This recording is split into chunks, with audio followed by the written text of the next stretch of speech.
Bir şəhər var idi, Qarabağın düz mərkəzində. Bu şəhər yalnız yaşayış məntəqəsi deyildi, tarixin, mədəniyyətin və insanların taleyinin qovuşduğu bir məkan idi. Onun adı Ağdam idi.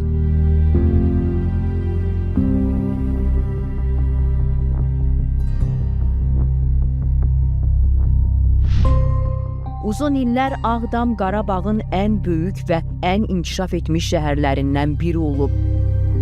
Burada həyat qaynayırdı, məktəblər fəaliyyət göstərir, mədəniyyət ocaqları çalışır, insanlar qrup yaradırdı.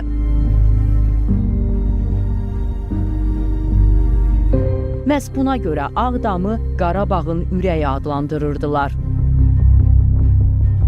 Bu torpağın tarixi isə şəhərin özündən də qədimdir. Ağdam ərazisində aparılan arxeoloji tədqiqatlar göstərir ki, burada minilliklər əvvəl də həyat mövcud olub. Üzərlik təpə və Leyla təpə abidələri bu qədim keçmişin canlı şahidləridir. Bu tapıntılar Ağdamın nəinki Qarabağın, hətta dünyanın ən qədim yaşayış məkanlarından biri olduğunu göstərir. Əsrlər boyu burada insanlar yaşayıb, təsərrüfat qurub, mədəniyyət yaradıblar.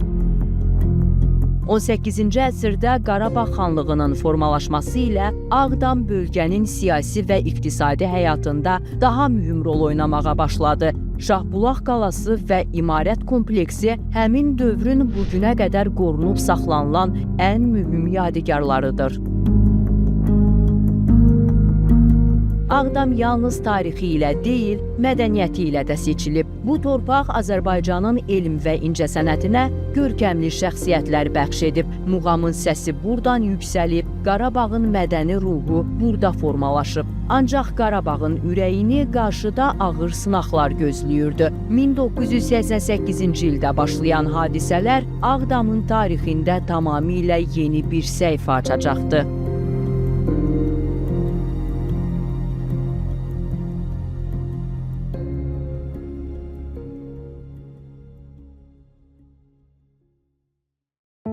...1988-ci ildə Qarabağda başlayan hadisələr Ağdamın taleyini dəyişdi. Həmin vaxta qədər inkişaf edən, mədəni həyatı qaynayan sənaye rayonu artıq münaqişənin ön xəttinə çevrilirdi. Gərginlik artdıqca Ağdam həm cəbhə, həm də arxa cəbhə rolunu üzərinə götürürdü. Minlərlə insan doğma torpaqlarını qorumaq üçün səfərbər oldu.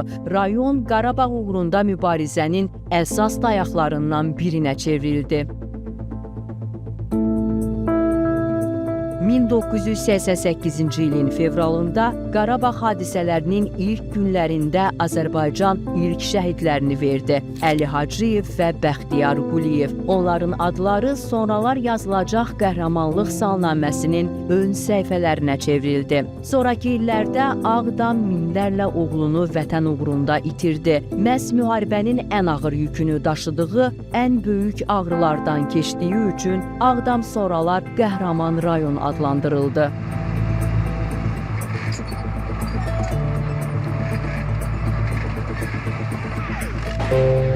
Ancaq qarşıdakı sınaq daha ağır idi. 1993-cü ilin yayı yaxınlaşırdı və Ağdam tarixinin ən faciəli günlərinə doğru gedirdi.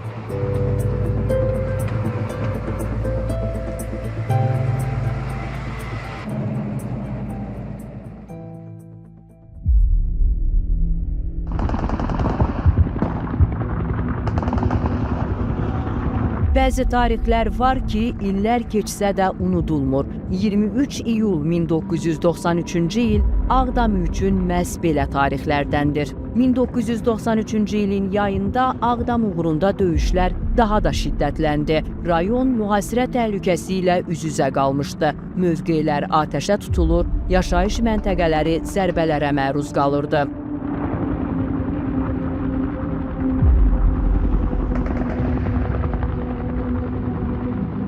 Bu torpaq uğrunda ağır döyüşlər getdi, şəhidlər verildi. Ancaq bütün müqavimətə baxmayaraq, iyulun 23-də Ağdam işğal olundu.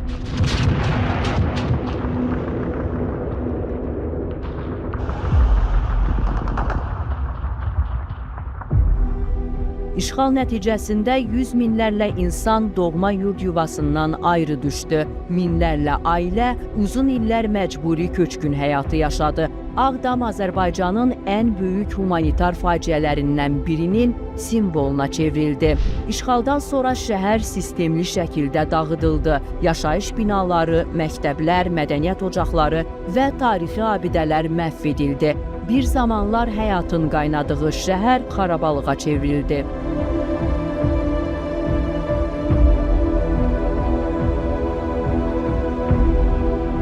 Bu dağıntılar içərisində Ağdam Cümə məscidi ayaqda qalan nadir abidə idi və o illərlə işğalın və vandalizmin səssiz şahidi oldu.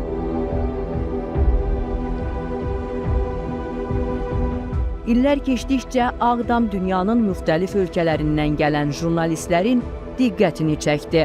Onlar qarşılarında şəhər yox, xarabalıq görürdülər. Elə buna görə Ağdamı ruhlar şəhəri, bəzən isə Qafqazın Xirosiması adlandırırdılar. Amma şəhərin ruhu daşlarda deyil, insanlarda yaşayırdı və həmin insanlar bir gün doğma şəhərlərinə qayıdacaqları günü gözləyirdilər. Bu qayıdışa aparan yol isə artıq başlayırdı.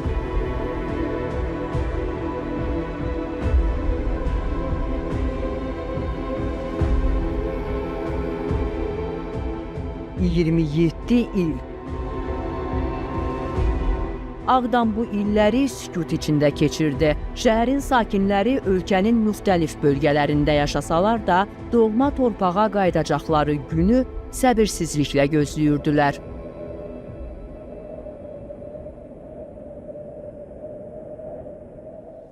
2020-ci ilin payızında Azərbaycan tarixinin ən mühüm səhifələrindən biri yazıldı. 44 günlük vətən müharibəsi işğal altında olan torpaqların azadlığı ilə nəticələndi. Hər yeni qələbə xəbəri insanların qayıdış ümidini daha da gücləndirirdi. Bu sadəcə hərbi uğur deyildi. İllərlə yurd həsrəti çəkən insanların evə dönüş yolunun açılması idi. 2020-ci il noyabrın 10-da imzalanan üçtərəfli bəyanatla Ağdamın Azərbaycana qaytarılması rəsmiləşdi. 20 noyabr isə Ağdamın qayıdış tarixi oldu. 27 ildən sonra Azərbaycan əskəri yenidən Ağdamda idi. Cənab Ali Başkomandan, Ağdam rayonu işğaldan azad olundu. Azərbaycan bayrağı Ağdam şəhərində dalgalanır. Yaşasın Azərbaycan, yaşasın Cənab Ali Başkomandan. Qarabağ Azərbaycandır. Bayrağımız yenidən Ağdam səmasında dalğalanırdı. Bir şəhər evinə qayıdırdı. Ancaq Ağdam bizi ağır mənzərə ilə qarşıladı. Şəhər demək olar ki, yerlə yeksan edilmişdi. Azadlıqdan sonra Ağdam üçün yeni inkişaf mərhələsi başladı. Şəhərin baş planı hazırlandı, geniş quruculuq işlərinə start verildi. Yeni yaşayış məhəllələri, sosial obyektlər, yollar və infrastruktur layihələri həyata keçirilməyə başladı.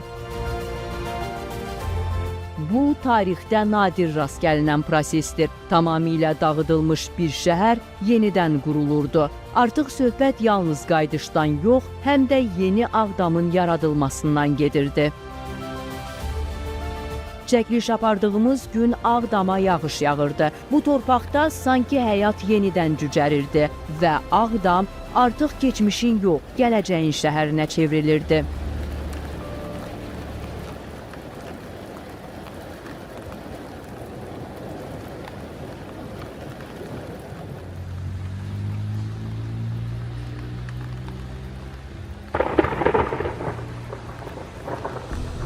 İşğaldan azad ediləndən sonra Ağdamda başlayan quruculuq prosesi həm də yaddaşın, tarixin və həyatın yenidən bərpasıdır. Bugün həmin dəyişiklikləri şəhərin müxtəlif nöqtələrində görmək mümkündür.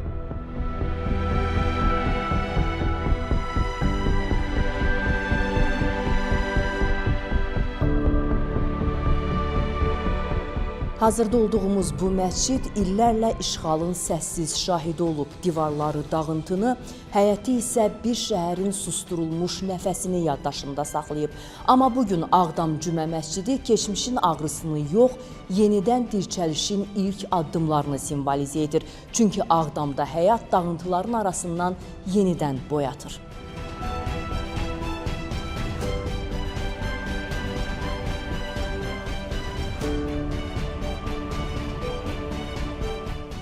Uzun illər işğalın şahidi olan Ağdam Cümə məscidi bugün yenidən insanları bir araya gətirir.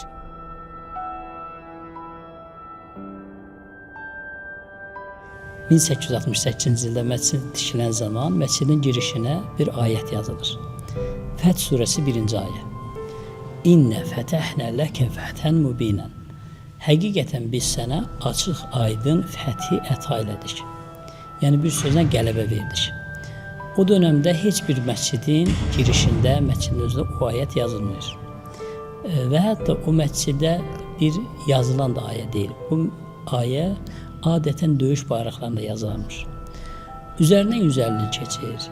Ağdam məscidi işğalatına məruz qalır. İşğalın tamamında Cənab Prezident hərbi paltarda ali başkomandan olaraq məscidə daxil olanda sanki o ayət Cənab Prezidenti qarşılayır. Və deyilir həmən ayədə Allah həqiqətən sənə açıq, aşkar bir fəthi əta eləyib.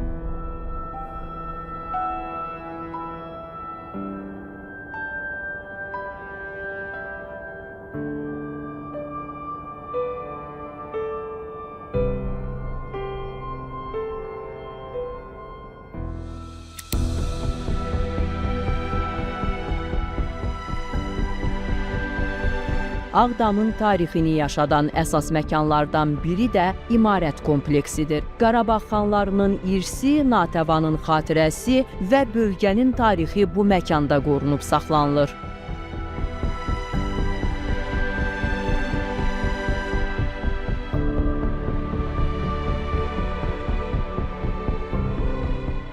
Bura sadəcə tarixi bir məkan deyil. Bura Qarabağın yaddaşı, kökləri və əsrlərin içindən gələn kimliyidir. Bir vaxtlar səssizliyə qərq edilən bu kompleks bugün yenidən öz hekayəsini danışmağa başlayıb. Ağdamın bərpası əslində daşların yox, tarixin və yaddaşın yenidən ayağa qalxmasıdır.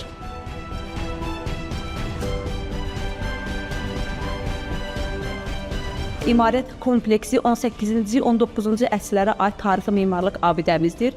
Qarabağ xanlığının banisi Pənahəli xan tərəfindən inşa olunmuşdur. Qarabağımızda olan tarixi memarlıq abidələrimizlə yanaşı bu kompleksdə vandalizmə məruz qalmışdır.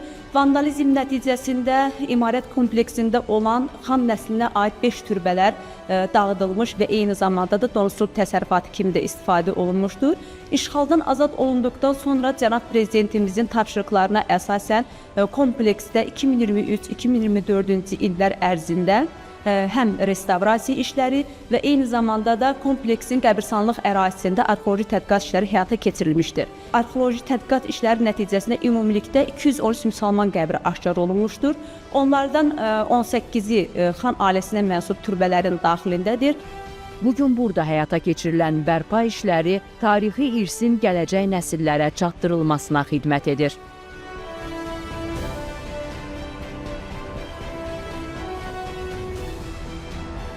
Böyük Qayıdış proqramının nəticələri artıq Ağdamın kəndlərində də görünür. İllərlə doğma torpaq həsrəti yaşayan insanlar yenidən öz yurdlarına qayıdırlar.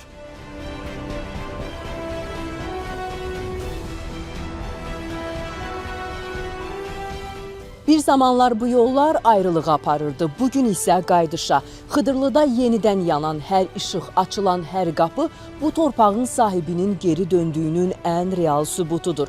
Burada bərpa olunan təkcə evlər deyil, illərlə yarımçıq qalan həyatların davamıdır. Qarabağın əsl dirçəlişi də məhz bu həyatlardan başlayır.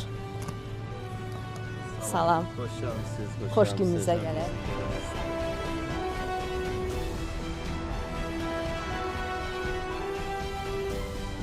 Allah birinci şəhidlərimizə rəhmət eləsin, qazilərimizin canını sağ eləsin, dövlət başçımızın Allah canını sağ eləsin. Bu torpaqlarda çox əməklər oldu, çox əziyyətlər oldu, çox qanlar töküldü, çox itki verdik. Ağdamın özü də çox itki verdi, çox şəhid verdi. Hələ 93-cü illərdə çox sevindik. Həqiqətən də çox sevindik ki, yəni torpaqlarımız alındı. Bizim də burada ən öncədə birinci kəndlərdən tikilənlərdən birinci Sarcalı, Kəngərli, Xıdırlı oldu. Bizə köç edəndə dedilər ki, bəs o müjdən alanda mən bunu müjdələdim, üzr istəyirəm yoldaşımı, dedim ki, bəs belə də ev verilib, çox sevindi. Yəni bu da, yəni inanırsınız məndən çox bu sevinçliydi o. Yəni ki, bura gələ, buraları görə, burada yaşaya, yəni evimiz olsun, bizim də yurdumuz olsun, öz torpaqlarımıza qayıda, da baba yurdumuza qayıda, orada yaşaya, ömrümüzün qalanını yəni burada davam eləyək. Sözlə sonra inanmadım ki, heç gələ belə tezliklə ev verəcəklər. Çox da sevindim. Allah şəhidlərimizə rəhmət eləsin. Allah qazilərimizin canı sağ eləsin. Allah prezidentimizi köməyində olsun. Yəni doğrudan gözlənilməz bir iş oldu, gözlənilməz bir qələbə oldu. Bu xalq öz elinə, ovasına qayıtdı.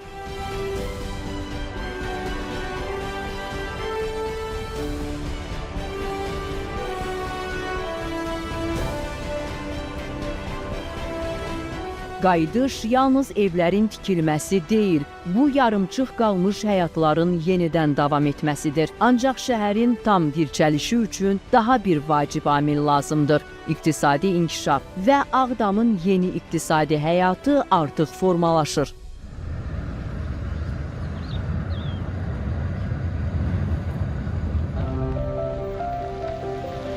Şəhərlərin dirçəlişi yalnız yeni evlər və yollarla ölçülmür. İnsanlar işləyəndə, istehsal edəndə şəhər həqiqətən yaşayır. Bugün Ağdamda həmin prosesin əyani şahidi olduq və sizə də göstərmək istəyirik.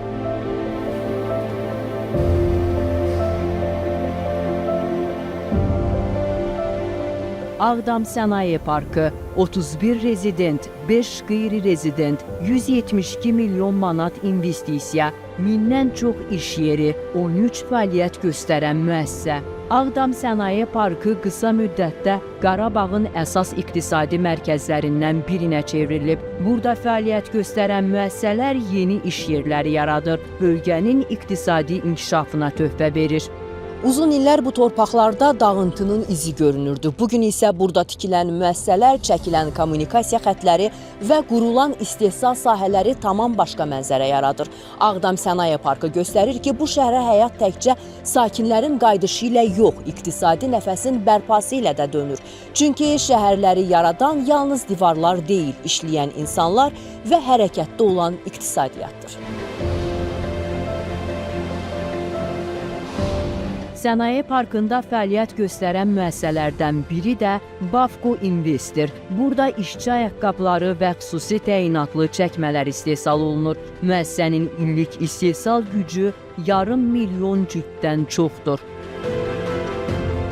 2 ildən artıq ki, fəaliyyət göstəririk. Əsas şirkətin prinsipi xüsusi təyinatlı işçi ayaqqabılarını, yəni normal gündəlik geyim olaraq yox, işçi ayaqqabıları, belə deyim, Fövqəladə Hallar Nazirliyi kimi, hərbi kimi xüsusi təyinatlı ayaqqabıların istehsalı. Bununla əlavə də xüsusi təyinatlı sabahların və çizmələrin sifarişi olanda qəbul edib istehsal edirik. Demək olar ki, yəni sifariş olmayan bir günümüz olmur. Biz Qazaxıstana da 2 dəfə qazalıqla sifarişimizi göndərdik. Bundan əlavə də başqa ölkələrlə də hal-hazırda danışıqlar gedir. %99% Ağdam sakinləridir, məcburi köçkünlərdir hamısı. Köçlə bağlı bura yerləşənlər, həm bundan əlavə qaçqın düşərgələrində yaşayan insanlardır.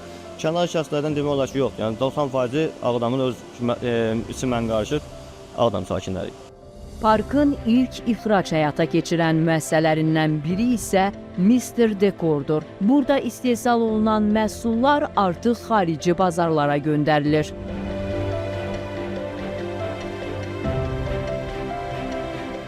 Bugün Ağdamda qurulan hər yeni müəssisə yalnız məhsul istehsal etmir, həm də yeni iş yerləri, yeni imkanlar və gələcəyə inam yaradır. Ancaq şəhərin inkişafı üçün iqtisadiyyat qədər vacib olan başqa bir amil də var.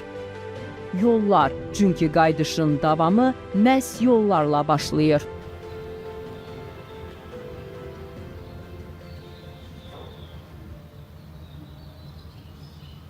Şəhərlərin inkişafında yolların xüsusi rolu var. Onlar insanları, şəhərləri və imkanları bir-birinə bağlayır. Ağdama gedən yollar uzun illər idi ki, susmuşdu. Bugün isə onlar yenidən canlanır.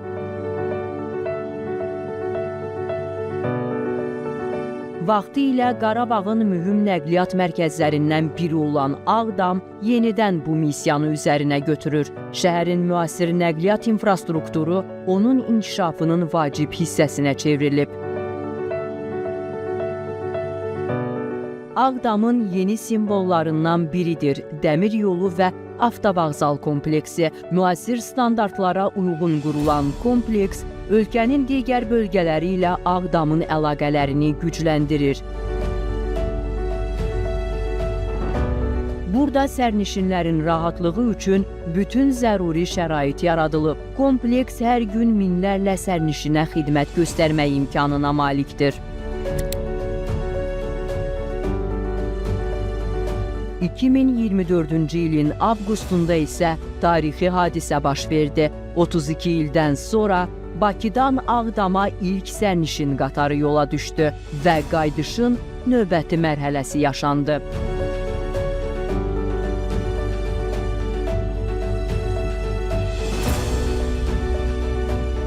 Bugün Ağdama yalnız yollar deyil, həyat da qayıdır. Yeni yaşayış məhəllələri salınır, sosial obyektlər tikilir, şəhərin yeni siması formalaşır və Ağdam artıq gələcəyin şəhərinə çevrilir. Güllərindən doğulan Ağdamın hekayəsi isə hələ davam edir.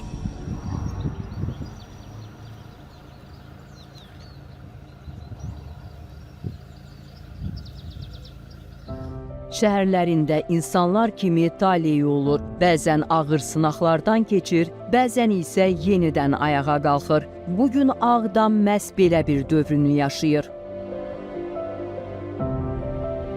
Bir vaxtlar xarabalıqlarla xatırlanan Ağdam, bugün yeni yaşayış məhəllələri, müasir infrastruktur və geniş quruculuq layihələri ilə yenidən formalaşır. Şəhərin siması dəyişir, həyat öz axarına qayıdır. Bu torpağın mədəni həyatı da yenidən canlanır. Muğam mərkəzi Qarabağın zəngin musiqi ənənələrinin yaşadılmasına xidmət edir.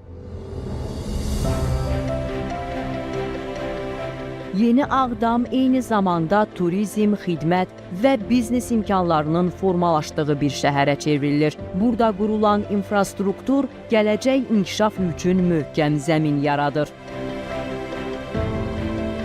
Ancaq bu qayıdış böyük fədakarlıqlar hesabına mümkün olub. Bu torpağın azadlığı uğrunda canından keçən insanların fədakarlığı hesabına. Bugün Ağdam yenidən yaşayır. Burada yeni evlər tikilir, yeni ailələr məskunlaşır, yeni nəsil böyüyür. Şəhər öz gələcəyini qurur. Gör nələri qaytarmışıq. Şəhəri, tarixi, mədəniyyəti, iqtisadiyyatı, insanları və ən əsası doğma torpağa qayıdış ümidini. Ağdam qayıdıb, Qarabağın ürəyi yenidən döyünür. Qarabağ isə Azərbaycandır.